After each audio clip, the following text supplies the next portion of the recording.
ভোরের আলো ফোটার আগেই গাজীপুরের শ্রীপুর উপজেলার জৈনা বাজারে শুরু হয় ব্যস্ততা।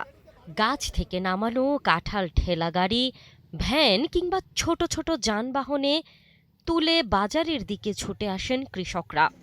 শতবর্ষী এই কাঁঠালের হাট যেন তখন হয়ে ওঠে এক প্রাণচঞ্চল উৎসব। জিআই পণ্যের স্বীকৃতি পাওয়া শ্রীপুরের কাঁঠাল এখন দেশের গণ্ডি পেরিয়ে ছড়িয়ে দিচ্ছে বিশ্বজুড়ে সুনাম। প্রতিদিন কোটি কোটি টাকার কেনাবেচা হয় দেশের সবচেয়ে বড় এই কাঁঠালের হাটে।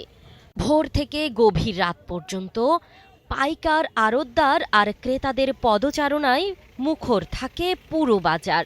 আমরা মনে করি অনেক সস্তা, কিন্তু এখন মোটামুটি ভালোই দাম যাচ্ছে কাঁঠালের। সারা বাংলাদেশে এই কাঁঠালের চাহিদা আছে। এই গাজীপুর থেকে সারা বাংলাদেশে কাঁঠাল ডেলিভারি হয়। দূর দূরান্ত থেকে ব্যাপারীরা আসে এখানে কাঁঠাল কেনার জন্য।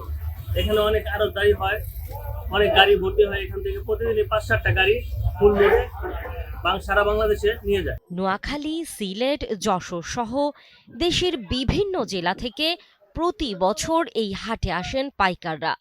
সারাদিন কাঁঠাল কেনাবেচার পর রাতেই ট্রাক ভর্তি করে পাঠানো হয় দেশের নানা প্রান্তে। স্বাদে ও পুষ্টিগুণে ভরপুর এই ফল দিয়ে এখন তৈরি হচ্ছে চিপস, আচার, জ্যাম, জেলি, বিস্কুট সহ নানা পণ্য। ব্যাপারে আসে তারা বাংলাদেশে সিলেট, নোয়াখালী, ফেনী, কুমিল্লা, চট্টগ্রাম ওইদিকের ব্যাপারে আসে। এসে কারোর কিনে নিয়ে যা। কারণ আমি আড়তদার, আমি ডেলি মনে করেন ১-১.৫ লাখ টাকার কারোর কিনাও আমার। আর মনে করেন এই বাজারে প্রতিদিন করেন ১ কোটি টাকার কারোর বেচা কিনি ডেলি। ১ কোটি কাঁঠালের মতো বেচা কিনি হইতেছে। ২ কোটি ১.৫ কোটির মতো বেচা কিনি। ২ কোটি ১.৫ কোটি টাকা বেচা। ২ কোটি ১.৫ কোটি টাকা বেচা হয় ডেলি, প্রতিদিন। সারা বাংলাদেশের মধ্যে গাজীপুর জেলার শ্রীপুরের জৈনা বাজার কাঁঠালের জন্য বিখ্যাত। এখানে দেশের বিভিন্ন জেলা থেকে নোয়াখালী, লক্ষ্মীপুর, সিলেট বিভিন্ন জায়গা থেকে পাইকাররা এসে পাইকারি দামে কাঁঠাল নিয়ে যায়। নিয়ে তাদের নিজস্ব জেলায়, তাদের যে নিজস্ব জেলার লোকজন আছে তাদের আর কি চাহিদা পূরণ করে। এক্সট্রিম মশার কয়েল প্ল্যান্ট ফাইবার দিয়ে তৈরি, ডেঙ্গু, চিকুনগুনিয়া বাহি সহ যে কোনো মশার বিরুদ্ধে দেয় এক্সট্রিম সুরক্ষা। কিন্তু অন্যান্য বছরের তুলনায় এ বছর কাঁঠালের দাম অনেকটাই কম। তাই কোটি টাকার কেনাবেচার বাজারেও কাঙ্ক্ষিত দাম না পেয়ে হতাশ চাষিরা। ১০ টাকা ২০ টাকা ১০ টাকা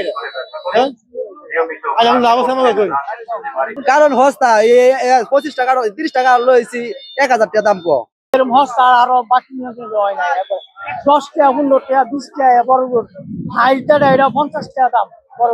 কারণ কি এবার বাজার অনেক কম, কাঁঠাল অনেক বেশি, কারণ ওই বেশি দাম গরমের লাগে খানা এই বৃষ্টি পড়ছে দাদা কোনটাও।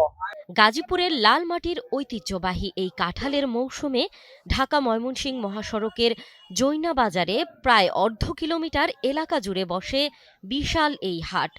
শুধু দেশেই নয়, শ্রীপুরের কাঁঠাল এখন রপ্তানি হচ্ছে মধ্যপ্রাচ্য সহ বিশ্বের বিভিন্ন দেশে। উপজেলা কৃষি অফিসের তথ্য বলছে, চলতি বছর থেকেই চীনে শ্রীপুরের কাঁঠাল রপ্তানির প্রক্রিয়া শুরু হয়েছে। ইতোমধ্যেই চীনের একটি পর্যবেক্ষক দল শ্রীপুরের বিভিন্ন কাঁঠাল বাগান পরিদর্শন করেছে। কাঁঠালকে কেন্দ্র করে তৈরি হচ্ছে নতুন নতুন উদ্যোক্তাও। এবার শ্রীপুরে প্রায় ২,৯৫০ হেক্টর জমিতে শ্রীপুরের কাঁঠাল উৎপাদিত হয়েছে এবং সর্বমোট যদি আমরা উৎপাদন বলি প্রায় ৬০,০০০ মেট্রিক টন কাঁঠাল আমাদের উৎপাদিত হয়েছে। এছাড়া শ্রীপুরের কাঁঠাল আমরা বাইরে রপ্তানি করার জন্য কৃষি মন্ত্রণালয়, কৃষি সম্প্রসারণ অধিদপ্তর, সেই সাথে হটেক্স ফাউন্ডেশন এর কার্যক্রম অব্যাহত রয়েছে। কিছুদিন আগে একটা চায়না ডেলিগেশন টিম আমাদের শ্রীপুরে কিছু বাগান ভিজিট করেছেন। গ্যাপের মাধ্যমে উৎপাদনের আমরা চেষ্টা করছি, বিষয়ে একটি সুখবর দিতে পারবো বলে আশা করছি। তবে বাম্পার ফলন আর বিশ্বজোড়া চাহিদা থাকলেও হাসি মুখে নেই শ্রীপুরের কাঁঠাল চাষিরা। বাজার ঘুরে দেখা গেছে আকার বেঁধে এক এক কাঁঠাল বিক্রি হচ্ছে মাত্র ১০ থেকে ১০০ টাকায়। কোটি টাকার কেনাবেচার এই বাজারে তাই অনেক কৃষকের মুখে চোখে আনন্দের বদলে ফুটছে হতাশার ছাপ। বিশ্ববাজারে সুনাম ছড়ানো শ্রীপুরের কাঁঠাল যেন আজ এক অদ্ভুত বাস্তবতার মুখোমুখি। যে ফল দেশের গণ্ডি পেরিয়ে বিদেশের বাজারে জায়গা করে নিচ্ছে, সেই ফলের ন্যায্য দাম পাচ্ছে না চাষিরা।